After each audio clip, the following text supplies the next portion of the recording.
ஆண்டவரும் அருமை இரட்சகருமாகிய இயேசு கிறிஸ்துவின் பரிசுத்தமுள்ள நாமத்திற்கு மகிமை உண்டாவதாக.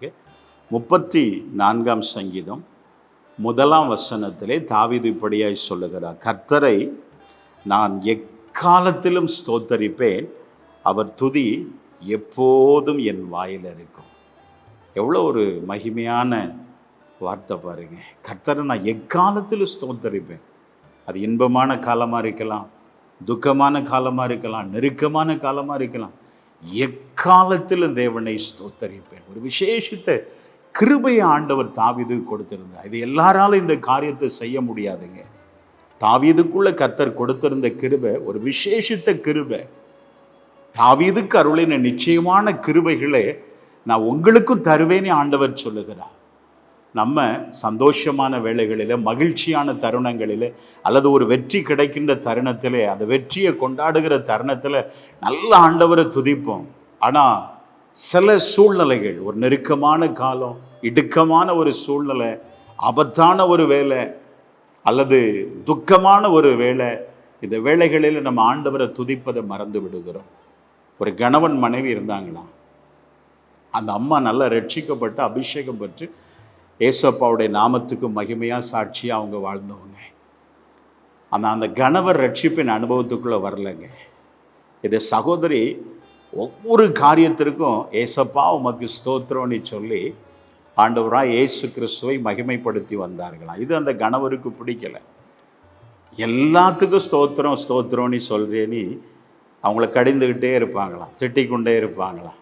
ஒரு நாள் இந்த சகோதரி சோறு பொங்கி அந்த சாப்பாடு, அந்த வடி தண்ணியை வடித்து அந்த சோற்று பானையை ஒரு இடத்துல தூக்கி வைக்க கொண்டு சென்ற பொழுது அந்த பானை கை தவறி கீழே விழுந்து அது மண் பானை, அது உடஞ்சிருச்சு. அப்போ ஸ்தோத்திரம் ஏசப்பா அப்படின்னு இருக்கிறாங்க. அந்த கணவர் சொல்லவா வேணும், அவர் ரட்சிக்கப்படாத ஒரு மனிதர், அவர் வாயிலிருந்து வந்த வார்த்தைகள் கொடுமையான வார்த்தைகள், திட்டினாராம். ஒரு சில வினாடிகளுக்குள்ள பார்க்கும் பொழுது ஒரு விஷத்தேள் அந்த சோற்றுக்குள்ளே இருந்ததாங்க. அப்போ நம்முடைய ஆண்டவர் எவ்வளவு நல்லது. அந்த ஆகாரத்தை சாப்பிட்டா சரீரம் பாதிக்கப்படும், விஷம் நிறைந்த ஒரு காரியம், பல ஆபத்தான ஒரு சூழ்நிலையிலிருந்து கர்த்தர் பாதுகாத்திருக்கிறார் என்பதை அந்த கணவரும் கண்கூடா கண்டாராங்க. இயேசுதான் உண்மையான தெய்வம் என்பதை அவரும் அறிந்து கொண்டார், ரட்சிக்கப்பட்டாராம். ஆம், எனக்கு அன்பார்ந்த தேவனுடைய பிள்ளைகளை, எக்காலத்திலும் தேவனை ஸ்தோத்திரம் பண்ணுங்க.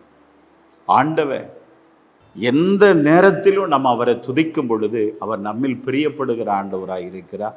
அவர் மகிழ்ந்து களி கூறுகிற தேவனாக இருக்கிறார். நாம் அவரை துதிக்கும் பொழுது நம்முடைய வாழ்க்கையில் நிச்சயமாய் ஆசீர்வாதங்கள் உண்டு, வெற்றி உண்டு. துக்கமான காரியத்தை கூட கர்த்தர் ஒரு மகிழ்ச்சியான காரியமாக தேவன் நமக்கு மாற்றி தருவார். எனவே எக்காலத்தில் ஆண்டவரை துதிக்கக்கூடிய ஒரு கிருபையை நீங்கள் கேளுங்க. கேட்டு கர்த்தரை மகிமைப்படுத்தி பாருங்க. உங்கள் வாழ்க்கையிலே கர்த்தர் கூட இருந்து நீங்கள் போகும் இடமெல்லாம் உங்களை பாதுகாத்து உங்களை உயர்ந்த ஸ்தானத்தில் கொண்டு வந்து ஆசீர்வதிப்பார். ஆமென்.